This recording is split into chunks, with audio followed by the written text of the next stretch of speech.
बहनों और भाइयों, मैं 5 जो कि क्राफ्ट थिएटर ग्रुप की तरफ से आप सभी लोगों का हार्दिक स्वागत करता हूँ और आपके सामने पेश करने जा रहा है एक लघु नाटक जिसका नाम है शब्दंश की पूजे। ये लेखक और निर्देशक है वीरेंद्र रंजन, जिसको संगीत से भी सवारा है वीरेंद्र रंजन। आइए बहनों और भाइयों, वीरेंद्र रंजन के काम के पहले आपके सामने प्रस्तुत होने जा रहा है एक लघु नाटक शब्दंश की बूंदे।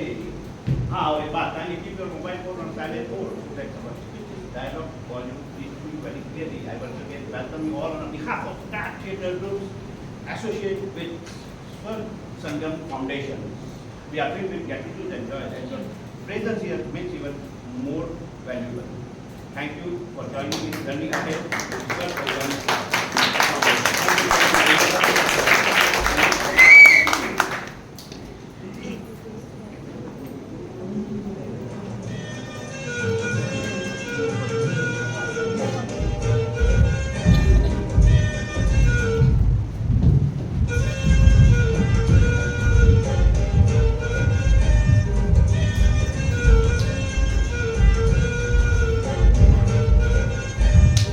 बदलाव जहाँ की फितरत है, बदलाव जहाँ की फितरत है, हर चीज बदलती रहती है, हर चीज बदलती रहती है, हर चीज बदलती रहती है। पल पल तो बदलता जाएगा, पल पल ही बदलता आया है, पल पल तो बदलता जाएगा, पल पल ही बदलता आया है। सब माया है भाई माया है, सब साया है भाई साया है, सब माया है भाई माया है, सब साया है भाई साया है, सब माया है भाई माया है, सब साया है भाई साया है।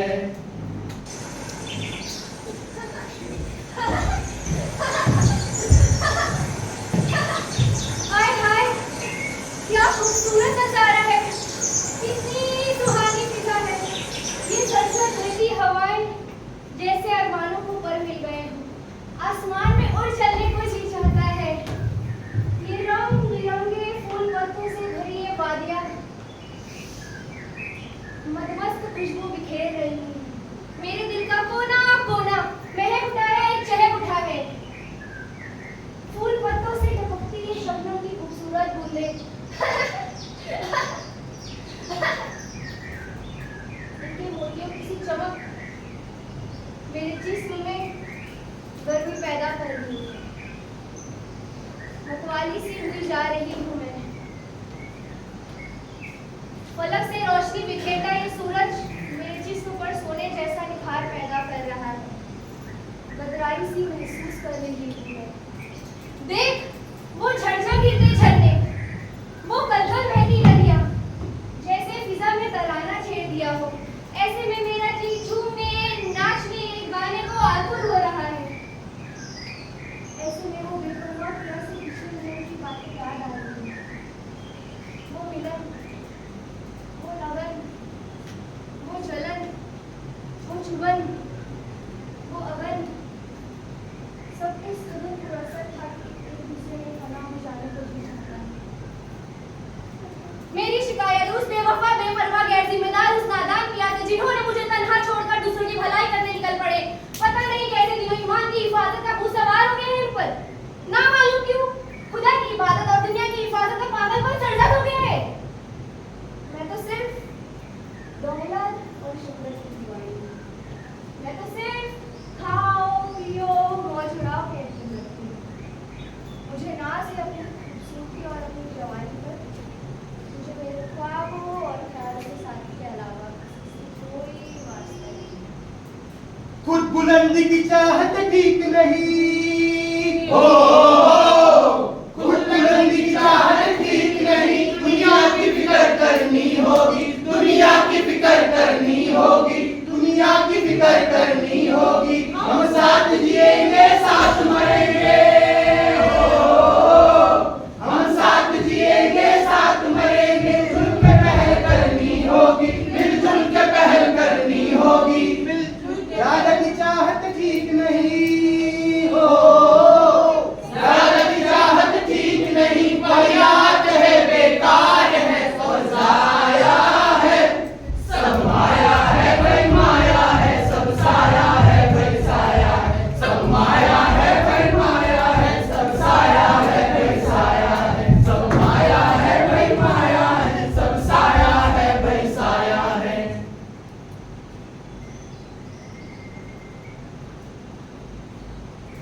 कुदरत का करिश्मा, परवरदिगार की इनायत।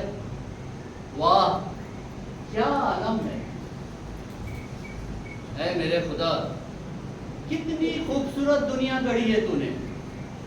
ये फलक, ये आबो हवा, आग, जमीन, पेड़ पौधे, पहाड़, नदियां, झरने, समंदर, तरह तरह की मखलूक और एक से एक नस्लें, सब तूने ही तो पैदा किया है।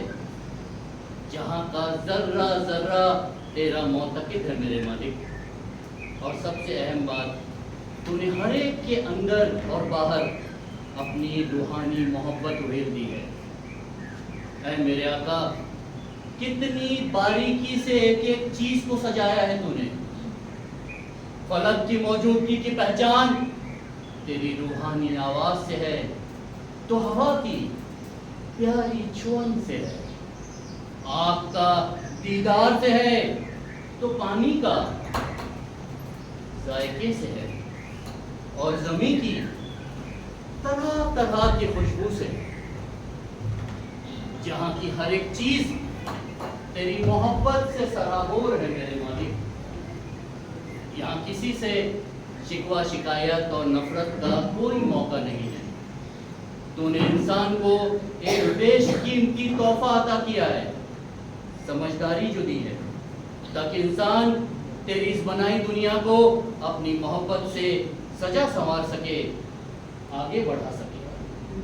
तूने इंसान को इस बात की समझ दी है कि सबका मालिक एक है, खालिक व मालिक एक है, नफरत की कोई गुंजाइश नहीं है। समझ में नहीं आता क्या मांगू तुझसे। तूने सब कुछ तो दिया, मेरा दिल, मेरा मन, सब कुछ तो तेरा है।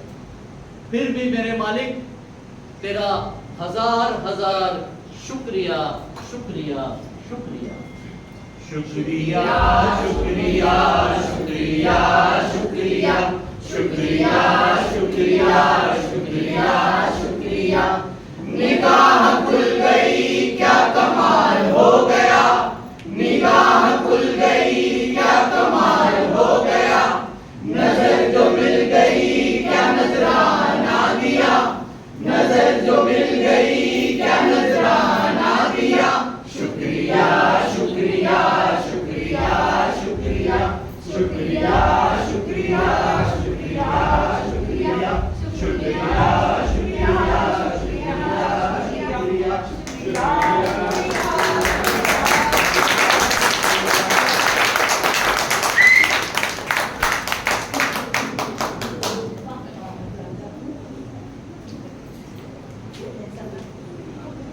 नहीं अभी है ज़्यादा देर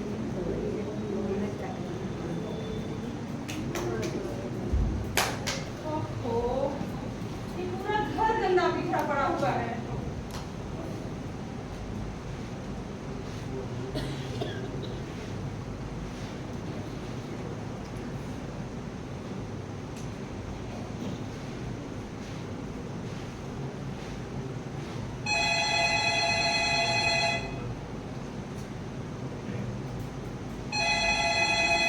हेलो, हेलो। डॉक्टर साहब, इमरजेंसी है, एक्सीडेंट केस है, आपको हॉस्पिटल आना पड़ेगा। अच्छा ठीक है, आप पेशेंट को फर्स्ट एड दो, मैं निकल रही हूँ। डॉक्टर साहब, खून बहुत बह चुका है, आप जल्दी आइए। ठीक है, आप ऐसा करिए, ऑपरेशन थिएटर रेडी रखिए और सीनियर डॉक्टर को कॉल कर लीजिए, मैं निकल रही हूँ। ठीक है? ठीक है। अरे मौलाना साहब, सब आपको सुन लो। इसलिए औलाद, सुअर के बच्चे, चुप रहो।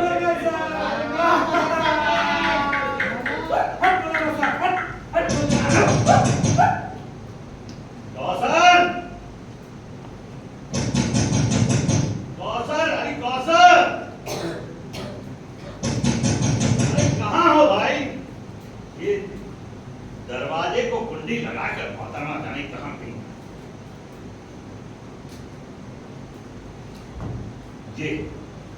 ये झाड़ू रखने की जगह।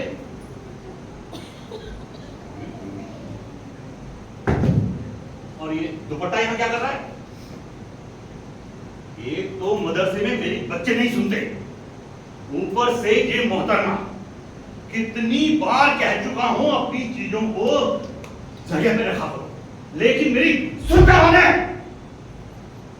मैं हर रोज इसी वक्त लौटता हूं घर पर, लेकिन इसे कोई खौफ ही नहीं, कोई डर नहीं।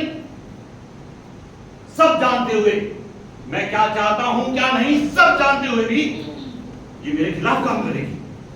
आने दे आज इसे ऐसा सबक सिखाऊंगा ता जिंदगी याद रखेगी। इस घर में वही होगा जो मैं चाहता हूं। अपनी मुहाबत कब तक बर्दाश्त नहीं कर सकता मैं। बड़ी आलिमा बनी फिरती है, जरा सी हकीमी क्या सीख ली, मोहतरमा डॉक्टराइन बनी फिरती है।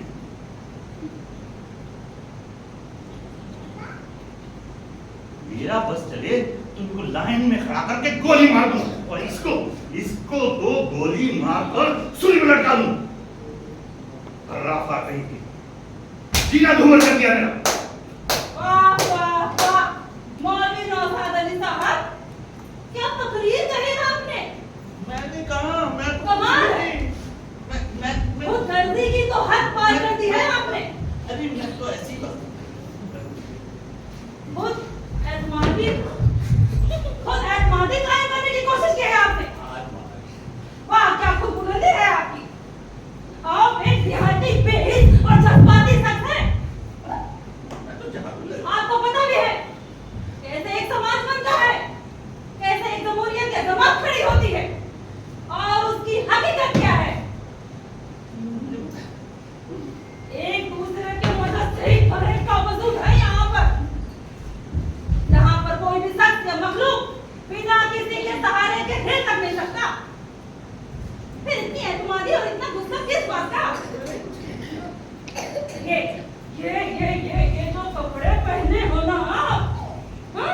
ये भी किसी न किसी मददगार की वजह से हैं। ये खाना, खजाना, मकान, दवाइयाँ, हवा, पानी, ये सब के सब किसी न किसी मददगार की कोशिश का नतीजा है। फिर ऐसे में हमारी भी कोई जिम्मेदारी उन सबके लिए बनती है कि नहीं बनती है? आप कह सकते हो कि बदले में हम उन्हें रुपए देते हैं, मगर दौलत के बदौलत किसी का एहसान खरीदा या चुकाया नहीं जा सकता। मौलवी नौशाद अली साहब, और क्या कर रहे थे आप? बड़ी अलामा बने फिरती है, थोड़ी सी हकीमी क्या सीख ली, डॉक्टरनी बनी फिरती है। हाँ, मैं हूँ एक डॉक्टर और हम डॉक्टरों का फर्ज बनता है कि सिर्फ चंद रुपए के लिए हम किसी का इलाज नहीं करते। दुनिया की हिफाजत की खास जिम्मेदारी होती है हमारे कांधे पर और हम उसे निभाएंगे, समझे? और अगर गुस्सा करना ही है तो इस बात पे कीजिए कि हम उनकी मदद क्यों नहीं कर पा रहे हैं, समझे आप?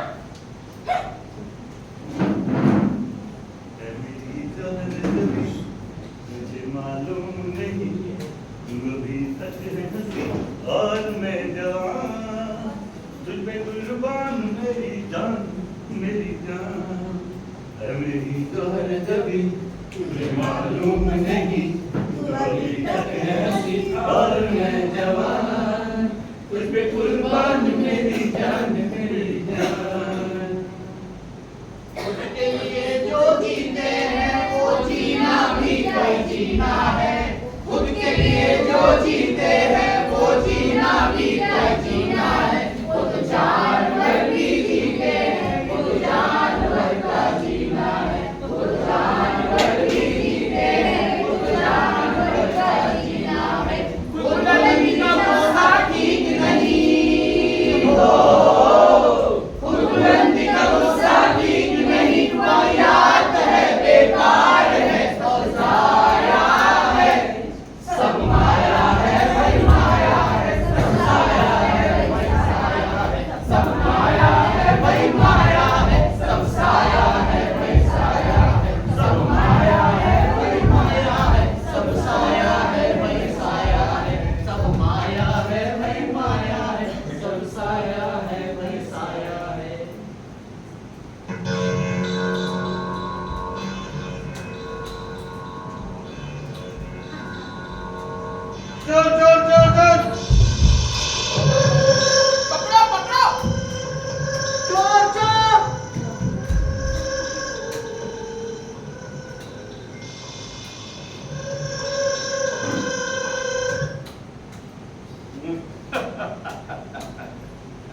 कितने नासमझ है लोग, अकल के अंधे, आंखें रखी अंधे।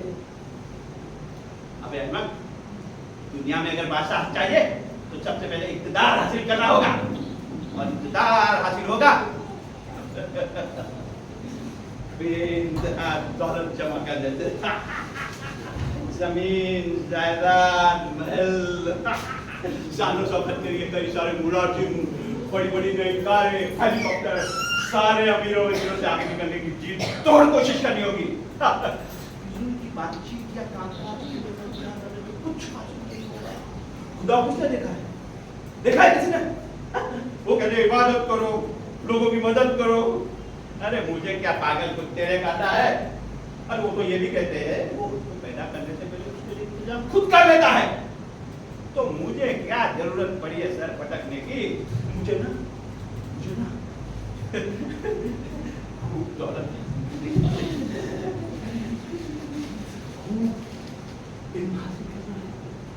दूसरों के वास्ते नहीं, नहीं खुदा के वास्ते, सिर्फ और सिर्फ मेरे वास्ते। इससे ना मेरी आंखों को और मेरे दिल को सुकून मिलेगा, और मेरा आने वाला कल महफूज रहेगा।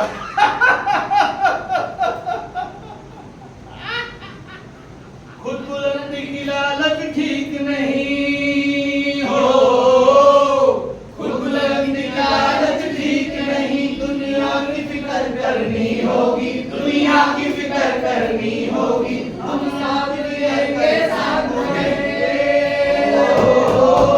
हम साथ जिएंगे साथ मरेंगे, मिलजुल के कहर करनी होगी, मिलजुल के कहर करनी होगी। ठीक नहीं हो, लालच ठीक नहीं, वाहियात है, बेकार है, सब साया है, सब माया है, भाई माया है, सब साया है, भाई साया है, सब माया है, भाई माया है, सब साया है, भाई साया है, सब माया है, भाई माया है, सब साया है, भाई साया है, सब माया है।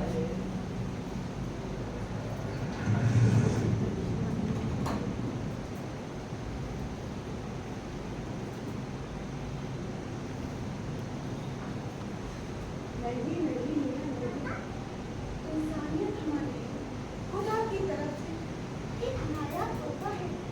इसे दुनिया से मांगेंगे, हम दौलत हासिल करेंगे, शरीयत करेंगे, लेकिन जवान लोग हम इल्म भी हासिल करेंगे, खूब हासिल करेंगे।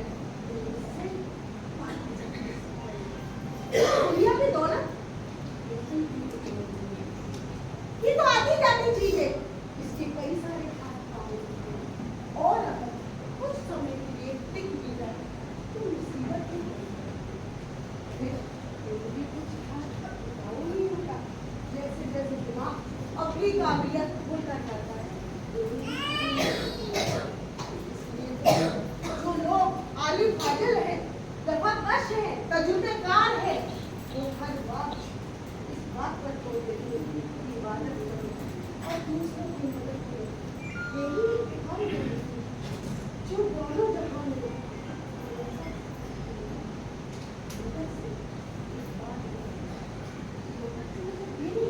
कि अपनी कौम की ही मदद की जाए, बल्कि इस जहां की हर एक मखलूक की सभी जरूरतों का ख्याल रखना होगा।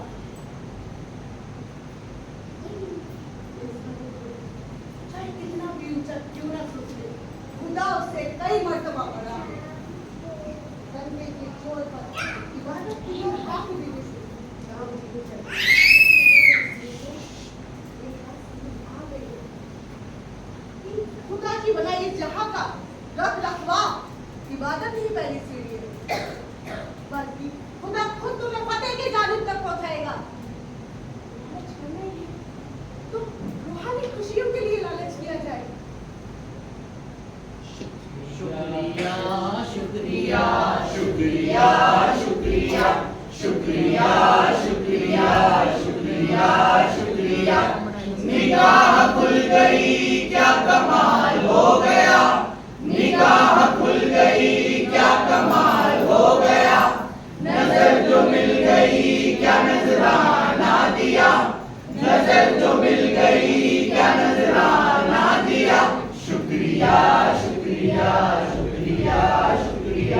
शुक्रिया शुक्रिया शुक्रिया शुक्रिया शुक्रिया शुक्रिया शुक्रिया शुक्रिया शुक्रिया शुक्रिया।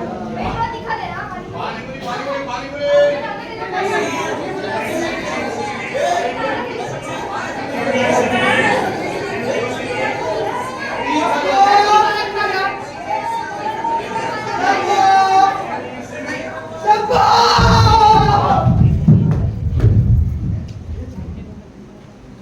क्या आपने मेरे शब्बो को देखा है? क्या आपने मेरे शब्बो को देखा है? किसी ने देखा है मेरी जिंदगी को? किसी ने नहीं देखा?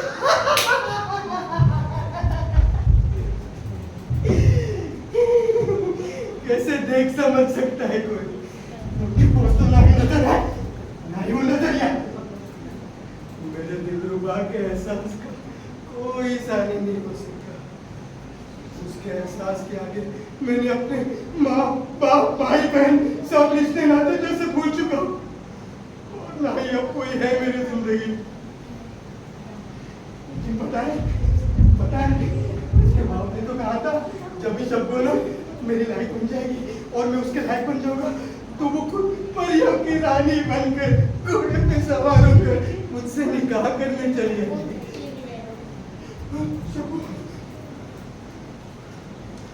पर मालूम नहीं मेरी जिंदगी रूठ गई है मुझसे। उसके इंतजार में आंखें पतरा सी गई है। वो प्यास जैसे लगती ही नहीं।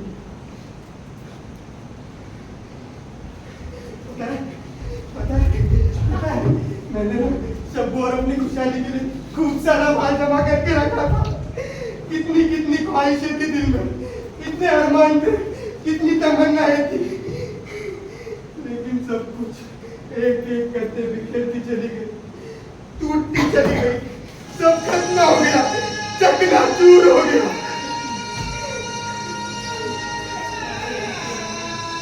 आज शब्दों के ना लौटने के साथ ही मेरा ये जिस्म एक चलती फिरती लाश बन के रह गया और मैं इस वीरानी का पत्थर बन कर रह गया।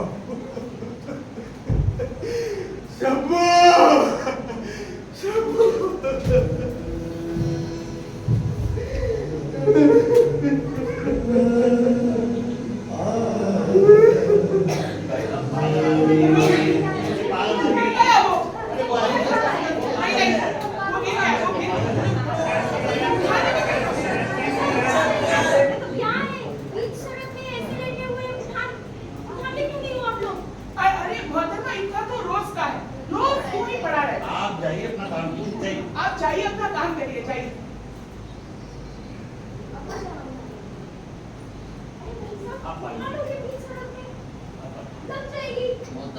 कोई आवारा पागल दीवाना मालूम पड़ता है, इसका यही कहना है।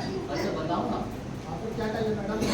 आप जो चीज लेने आई है मार्केट में लीजिए, उसके बारे में छोड़िए वो कौन है।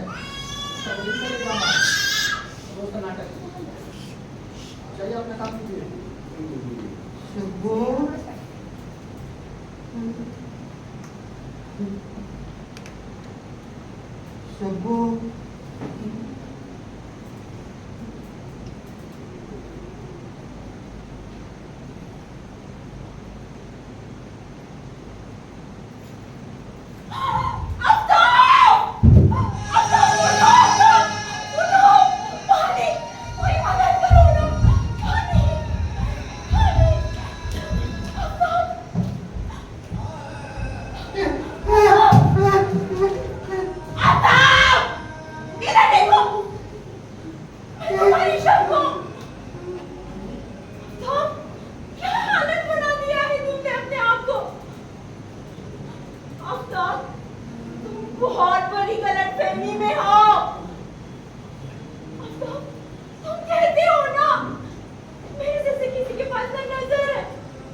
तशरीफ पाने के लिए मैं पहल पर खड़ी होती आफ्ताब। नजरिए के ही तो बात है आफ्ताब, सिर्फ एक रेशे भर का फर्क है। आपने अपने सारे रिश्ते नाते घर बार अमन चैन पूछा तो क्या अपने माँ बाप न तो बुला लो कोई बात नहीं, लेकिन आपका मकसद सिर्फ और सिर्फ अपने लिए दुनिया की खुशियां हासिल करनी थी आफ्ताब। काश काश तुम सब खुदा की इस खूबसूरत दुनिया की खिदमत के खातिर भूले हो तो हमेशा एक शानदार रूहानी मसरत का एहसास होता, ये सारे झंझटों से फरागत महसूस कर और इबादत में मशरूफ था। जानना चाहते हो आपका सच्चाई क्या है? सच्चाई ये है कि इंसान के अंदर खुद का एहसास और खुदा की मौजूदगी का एहसास खुद खुदा से ही आया और ऐसा होगा सिर्फ हम इंसान को नसीब हुआ है। इसलिए कुदरती तौर पर एक इंसान की तासीर, फितरत, खासियत ये है कि वो तमाम जहां में फैल जाना चाहता है। मैं यूं कहे कि अपने आप को दोनों जहां में फैला देना चाहता है। इसलिए इंसान जहां की हर एक मखलूक के साथ मस्त रहना चाहता है, इसलिए उनका देखभाल करना चाहता है। आखिर में कुदरत के नजदीक पहुंचने का बेइंतहा कोशिश करता रहता है। और जानते हो जो लोग इस राह की रहनुमाई में खलल डालते हैं, बंदिशें बरपाते हैं, वही हर दर्जे का बेहिश और गुनहगार तस्लीम किए जाते हैं। तो क्यों आफ्ताब अभी भी वक्त है अपना नजरिया बदलो। इंसान की ख्वाहिश खुदा तक पहुंचने की है आफ्ताब, और ये दुनिया सिर्फ इसलिए है ताकि हम अपने वजूद की तलाश कर सकें बस। और ये पूरी कायनात हमारी माँ की तरह जिससे अपनी किस्मत की भूखी है और वो खुदा अपने लिए सिर्फ मोहब्बत चाहते हैं, सिर्फ मोहब्बत। शुक्रिया शुक्रिया शुक्रिया शुक्रिया शुक्रिया शुक्रिया शुक्रिया शुक्रिया। निगाह खुल गई क्या कमाल हो गया, निगाह खुल गई क्या कमाल हो गया। नजर जो मिल गई क्या नजराना दिया, नजर जो मिल गई क्या नजराना दिया। शुक्रिया शुक्रिया शुक्रिया शुक्रिया शुक्रिया।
आज हम दावत देंगे, त्योहारों में बहुत बार खिलाया है और बहुत बड़प्पन का ही दिया है।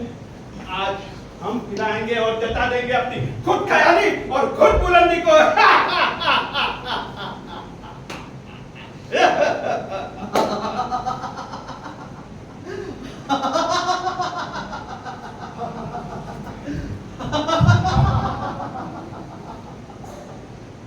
सुल्तान की औलाद बादशाह के नवाब से खलीफा खानदान के ऊपर बोलते हैं। बड़ा आया शानदार खानदान। बड़े बड़े सुल्तान इस मुल्क में हुए और तब लोग जब उनका घमंड किसी काम नहीं आया तो तू ये भेंट बकरी हो और दुनिया की औरत का घमंड करता है। ये तुम्हारे किसी काम नहीं आने वाले। हाँ जरूर इन सब की कत्ल होनी चाहिए क्योंकि दुनिया के साथ ही हमारी दुनिया सम्मानों में मदद है। मगर घमंड की बात की दौलत और शोहरत को देख कर आती है इसलिए दौलत बना होता है। अगर घमंड या फख्र करना ही है तो उस खुदा पे कर जो जहाँ का मालिक है।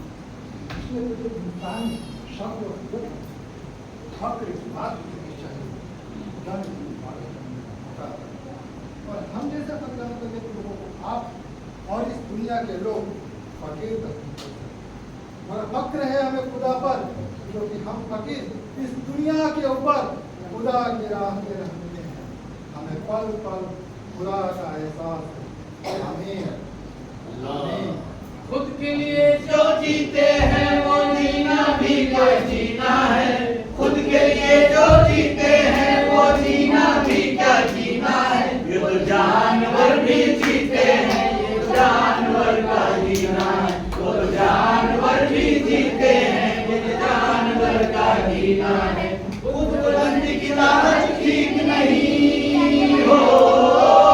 खुद बुलंदी की लालच ठीक नहीं बुनियाद है बेकार है सब जाया है सब माया है भाई माया है सब साया है भाई साया है सब माया है भाई माया है सब साया है भाई साया है सब माया है भाई माया है सब साया है भाई साया है सब माया है भाई माया है सब साया है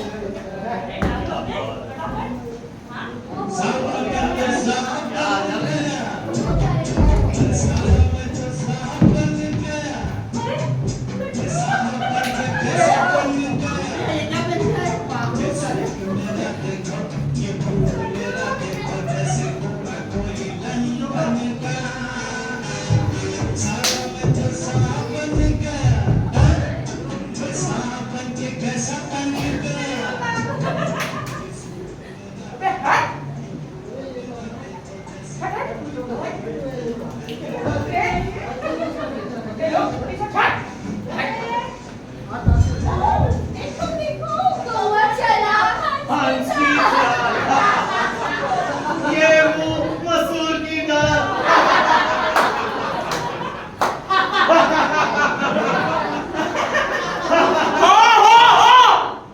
मुझे नफरत है तुझसे और तेरी बनाई इस कायनात से। हाँ मुझे जलन है और शिकायत भी है इस जहां की एक एक चीज से। मेरा एक सवाल है तुझसे, क्यों क्यों तूने कुछ लोगों को अमीरों के घरों में पैदा किया और मुझ जैसे कितनों को गरीबों की झोली में डाल दिया। हम दोनों तो तेरे ही बच्चे हैं ना, फिर ऐसे दुनिया के क्यों की तूने? लोग कहते हैं मानते हैं कि तू इस जहां का मालिक है, तो फिर इतना बड़ा भेद क्यों?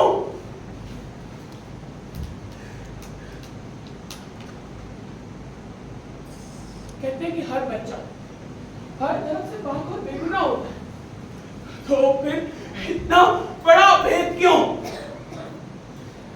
हम जैसे कई लोग हर तरफ से महरूम और बाकी कई सारे लोग हर तरफ से महफूज, ऐसा क्यों?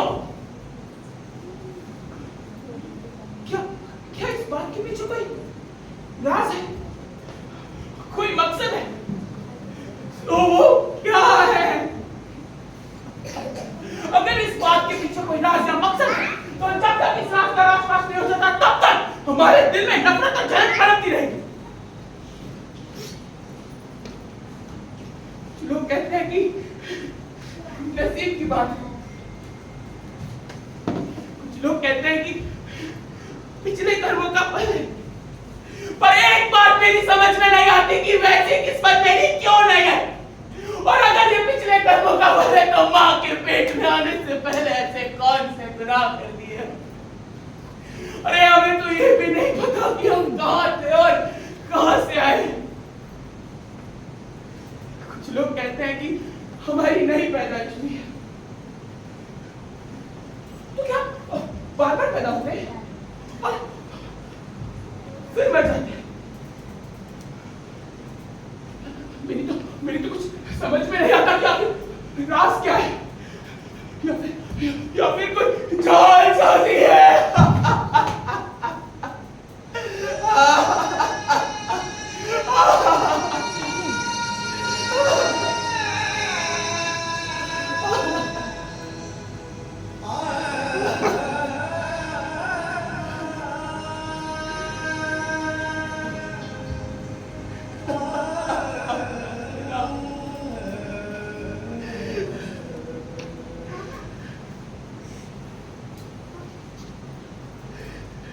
नहीं नहीं असदुद्दीन साहब, नहीं।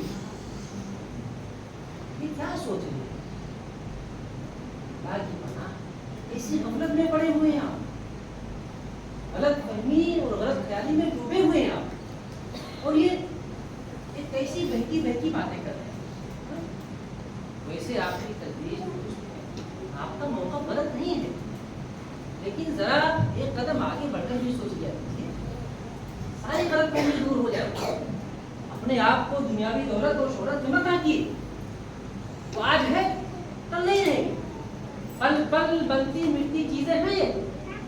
हाँ ये सही है कि दुनियावी जरूरतों को पूरा करने के लिए दौलत भी जरूरी है, बिल्कुल जरूरी है, लेकिन ये भी गौर फरमाइए कि जरूरत कितनी है।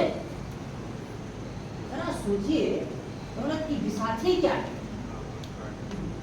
दरअसल आपको गलत इस वजह से हो रही है कि कुछ लोगों का ऐशो आराम आपको ललचाता है, तरसाता है, लेकिन जरा गौर कीजिए, चाहे मोहब्बत हो या नफरत, दुख हो या सुख, आप खुदा से मुखातिब तो हैं, और वो अमीरजादे आराम पसंद रईसजादे खुदा के तस्वुर से भी महरूम है। वही बात आपके सवालों की, एक मासूम बच्चा अमीरों के घर में तो दूसरा बच्चा गरीबों की झोपड़ी में क्यों पैदा क्यों? एक बात जान लीजिए मोहतरम, जिन लोगों को खुदा की मारिफत हासिल या जिन्होंने दुनिया का तजुर्बा और मुशाहदा किया है, मौका बमौका सबको इस बात का एहसास होता है कि इंसान जैसा अमल करता है वैसा ही नुकसान भी उठाता है। समझे दुनिया बहुत ही कठिन है जगत बनना। आज जिसके पास जो है कल उसके पास नहीं रहेगा, और जिसके पास नहीं है उसके पास जरूर आएगा। देश दुनिया की नीति है, यही कुदरत का कानून है। लेकिन क्या है सब्र। इसीलिए तो कहने वालों ने कहा है कि सब्र करना बड़ी हिम्मत और बहादुरी का काम है। सब्र का फल है मीठा, लेकिन फलते फलते फलता है। फिर भी तुम्हारे सवालों का सही जवाब ये नहीं ना, जवाब तुमको खुद तलाश करने होंगे, क्योंकि यही सवाल, हाँ यही सवाल आपके अपने वजूद की पहचान कराएगा। तजुर्बेदार लोगों से तजुर्बा ले सकते हैं, लेकिन वो रूहानी एहसास और खुदा की मोहब्बत, उसकी बेपाया रहमत और इनायत तुम्हें खुद महसूस करनी होगी। हमारा ये सवाल, मैं कौन हूँ, कहाँ से आया हूँ और मुझे कहाँ जाना है, तुम्हें खुदा तक ले जाना। रास्ता बहुत आसान और सीधा है, और वो रास्ता एक ही है, खुदा से बेपनाह मोहब्बत, उसकी बनाई हुई दुनिया का रख रखाव, दुनिया के तमाम इंसानों की भलाई का ख्याल, और उनकी भलाई के लिए अपना तन मन धन सब कुछ वक्फ कर देने का जज्बा। शुक्रिया शुक्रिया शुक्रिया शुक्रिया शुक्रिया शुक्रिया शुक्रिया शुक्रिया, निगाह खुल गई क्या कमाल हो गया, निगाह खुल गई क्या कमाल हो गया, नजर जो मिल गई क्या नजराना दिया, नजर जो मिल गई क्या नजराना दिया, शुक्रिया शुक्रिया शुक्रिया शुक्रिया शुक्रिया शुक्रिया शुक्रिया शुक्रिया शुक्रिया शुक्रिया शुक्रिया शुक्रिया शुक्रिया शुक्रिया।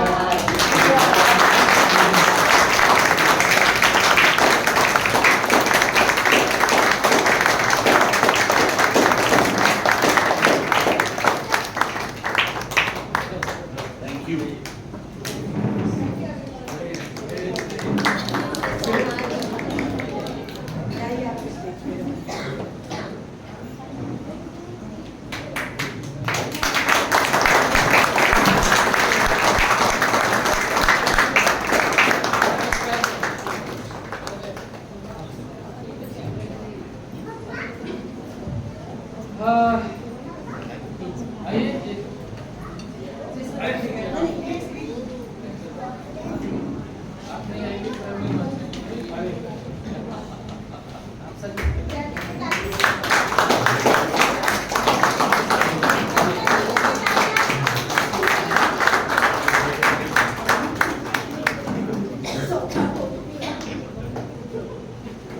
नमस्कार, आप सभी अपना समय निकालकर हमारा नाटक देखने आए। ये बड़ी मेहनत से लोगों ने तैयार किया नाटक, काफ़ी जद्दोजहद हुई और हम यहाँ तक पहुँचे। तो सबसे पहली बात ये बनता है कि हम पहले कलाकारों का परिचय कराते हैं, उसके बाद जो भी भूल चूक हुई है उस पर हम बातचीत करेंगे थोड़ी। तो हम यहाँ से शुरू करते हैं। नाम बता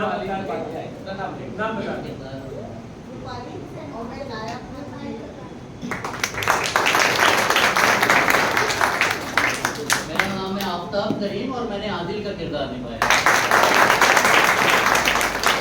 मेरा नाम है शांति निशाद और मैंने डॉक्टर कौशल का किरदार मेरा नाम है राजेश गुप्ता और मैं आखिरकार रोक किया। मेरा नाम शफीकुल ईमान है, मैंने मौलाना साहब का रोल किया।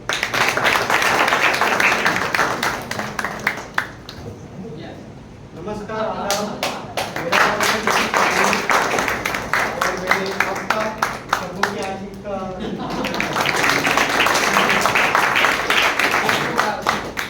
हेलो, मेरा नाम जयमीन गोस्वामी और मैंने असदुद्दीन मियां का कैरेक्टर किया।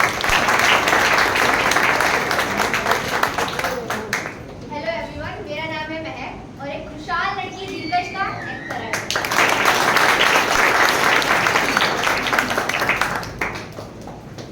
हाय एवरीवन, नमस्ते, माय नेम इज सुरवैद्या और मैंने यहाँ पे शपो का कैरेक्टर प्ले किया। नमस्कार आप सभी को, मेरा नाम कुलदीप पुरी गोस्वामी है, मैंने नौशाद अली का कैरेक्टर प्ले किया। मैं शौकत अली और दौलत भी पारदोशी मेरा नाम है।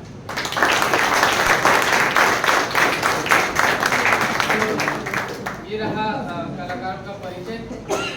लाइट करने के लिए हमारे पास आए अमित जी, अमित सिंह।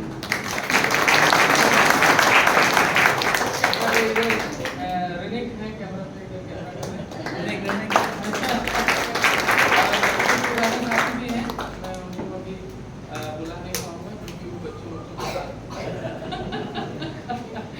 तो यही था आज का ये प्रोग्राम, ये खत्म होता है।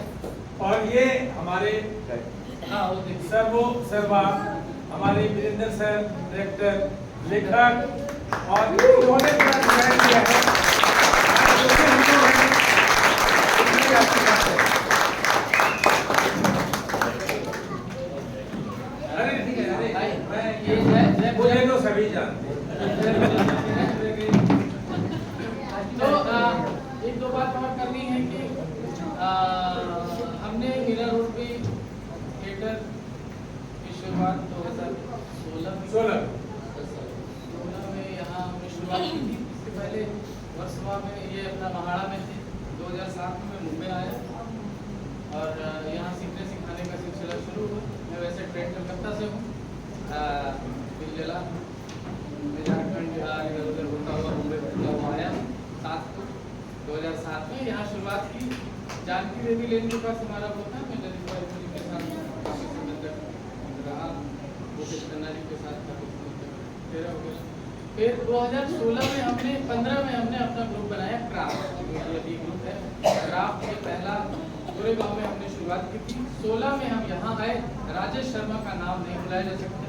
राजेश शर्मा एक डायरेक्टर हैं, उन्होंने कहा कि मुझे एक्टिंग करनी है और उस हिसाब से हम मीरा रोड आए। यहाँ पर आने के बाद आफ्ताब मिले, जय प्रजापति मिले, कंचन वोरा मिली, भारत जोशी मिले, ये पुराने। तो हमने वहाँ पे शुरुआत की और शबनम की बूंदें, वफा की हार, सोने की चिड़िया मीरा रोड में बहुत बार हुआ है। विकल साहब से मेरी मुलाकात उसी दौरान हुई थी। सोने की चिड़िया हम स्टेशन पे कर रहे थे। सो ये होता रहा है। उसके बाद हमने 10 नाटक मैंने लिखा है। ये शबनम की बूंदें मैंने कोशिश की जो भी है तो ये मैंने बनाया। इसके अलावा वहाँ वर्षों में एक हमारा ग्रुप चलता है, वहाँ अभी 2 नाटक अभी हुए, विवाह विप्लव, मुक्ति बंधन, वो मेरे लिखे हुए नाटक हैं।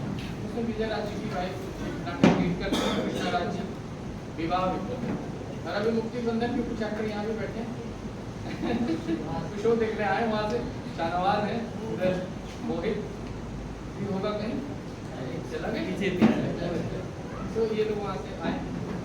और अभी सोलो प्लेस भी मैं लिख रहा हूँ। बस बताना यही था कि मीरा रोड पे हम लगातार थिएटर एक्टिविटीज़ कर रहे हैं और कोशिश करते हैं कि यहाँ एक बड़ा अच्छा सा माहौल बने। और हम लोगों के रहते यहाँ पर लता मंगेशकर आ चुका है, तो हमें वहाँ तक पहुँचना है। अच्छे नाटक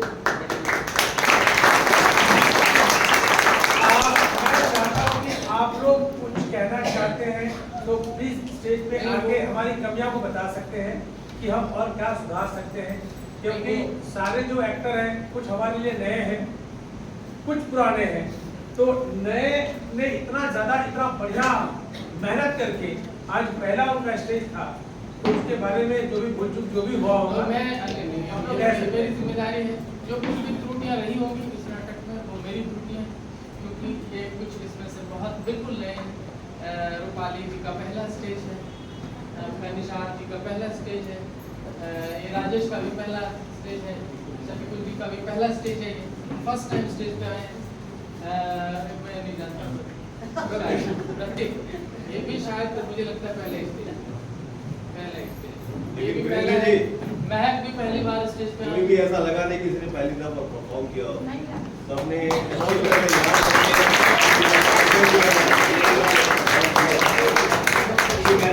आर्टिस्टों की मेहनत दिख रही थी।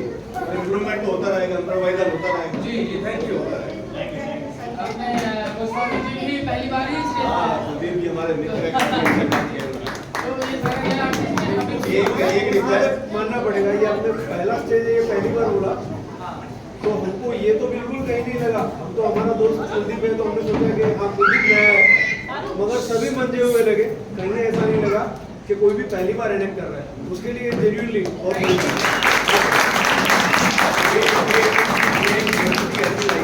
ऐसी प्रस्तुति लाई है जिसमें हाथ और व्यंग जी सोशल ये थोड़ा सा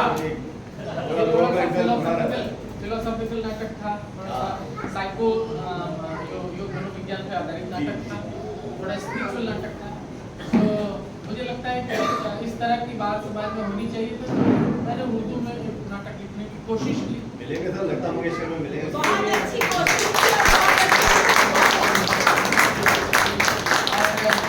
और एक बात और बहुत इम्पोर्टेंट है, वो मैं कहना चाहता हूँ कि मैंने इस थिएटर को लेके एक्टिंग के फील्ड में थोड़ा सा एक्सपेरिमेंट में लगातार कर रहा हूँ। मेरे लगभग 24 साल हो गए थिएटर को करता हुआ, और मैं नाटकों की किताब भी लिख रहा हूँ। मेरे 10 किताबें वैसे भी पब्लिश हैं नाटकों की। मैं एक्टिंग पे लिखना चाहता हूँ क्योंकि मैंने जो एक्सप्लोर किया है चीज़ें जो समझा है, उसमें से एक सेक्शन है 50+ लोगों के लिए, क्योंकि उस समय वो बहुत अकेले हो जाते हैं।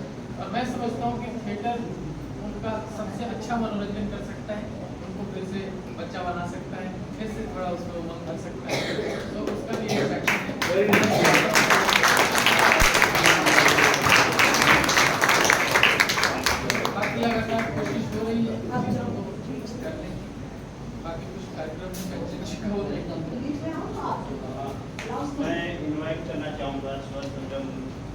फाउंडेशन के जो लोग उपस्थित हैं आप लोग सब लोग कैमरा हो रहा है? आप लोग जिनके सहयोग से ये पॉसिबल हुआ है। बहुत बहुत धन्यवाद। प्लीज आप स्टेज पे आइएगा। मौका दिया, आपने स्टेज मौका पे दिया। आने का मौका दिया, ये स्टेज हमें प्रोवाइड की, इसके लिए बहुत बहुत आभार।